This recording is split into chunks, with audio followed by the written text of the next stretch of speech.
ભરૂચના વાલિયા તાલુકાના કોંડ ગામ પાસે આવેલ ગુજરાત ગાર્ડિયન ક્રીબ એરિયામાં રહેલ 117.434 કિલોગ્રામ ચાંદીનો સામાન મળી કુલ 1.27 કરોડ મુદ્દામાલની ચોરી કરી તસ્કરો ફરાર થઈ ગયા હતા, જે સીસીટીવીમાં કેદ થઈ જવા પામ્યું હતું।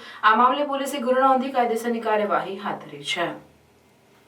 અંકલેશ્વર વાલિયા માર્ગ ઉપર કોંડ ગામ પાસે ગુજરાત ગાર્ડિયન કંપની આવેલ છે, જેને તસ્કરોએ નિશાન બનાવી હતી। તસ્કરોએ કંપનીના પ્લાન્ટ મેઇન રોડ થઈ કિબ્રની સાઇડ વોલની એક્રેલિક સીટ તોડી ક્રીબ એરિયામાં પ્રવેશ કર્યો હતો અને ક્રીબની ફરતે લગાવેલ લોખંડની જાળી કોઈ સાધન વડે તોડી સ્ટોરમાં એલ્યુમિનિયમ બોક્સમાં મૂકવામાં આવેલ સિલ્વર બ્રિક્સ ચાંદીની ઈંટ અને સિલ્વર એજી પ્યોરિટી મળી 117.434 કિલોગ્રામ ચાંદી મળી કુલ 1.27 કરોડની ચોરી કરી ફરાર થઈ ગયા હતા।